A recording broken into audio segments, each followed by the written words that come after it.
Idza lam yakun lahu arid, selama tidak ada penghalang. Jadi, dia mendengar Allahu Akbar, ya. Minimal itu, kecuali nanti jadi imam, beda ini. Nanti ada pembahasannya sendiri. Kalau menjadi imam dan bagaimana menjadi makmum. Kita bicaranya sekarang sholat sendiri.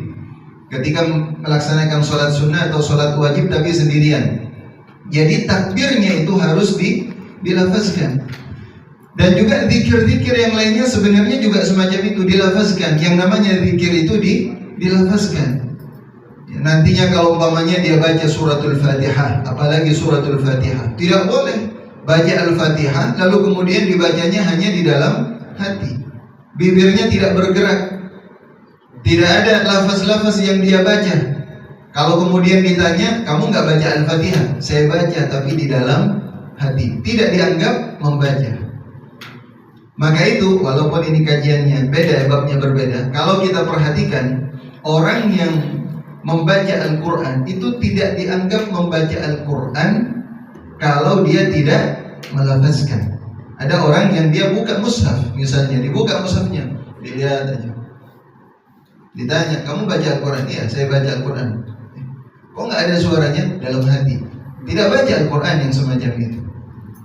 Sebab kalau umpamanya ada orang junub atau orang haid, wanita haid, kita lagi junub atau sedang junub kita, dan ada wanita haid, salah satu yang dilarang adalah baca Al-Quran.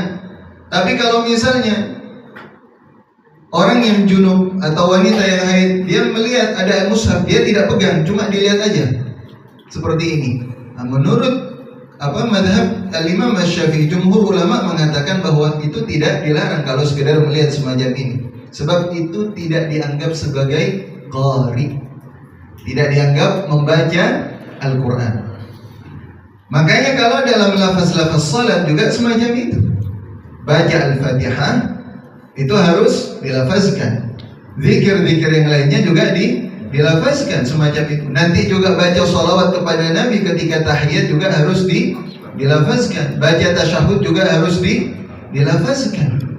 Nah, jangan kemudian mengaku bahwa dia membacanya di dalam hati. Itu tidak dianggap selama tidak ada halangan. Maksudnya bagaimana? Misalnya kalau fa in kana bi lisanihi kharsun aw aibun, misalnya ada seseorang yang dia lisannya cacat, ya, sehingga dia tidak bisa membacanya, ya, dia cacat, dia sakit, luka dan sebagainya, ya, intinya lisannya tidak bisa digunakan untuk berbicara. Maka yang semacam ini tidak apa-apa.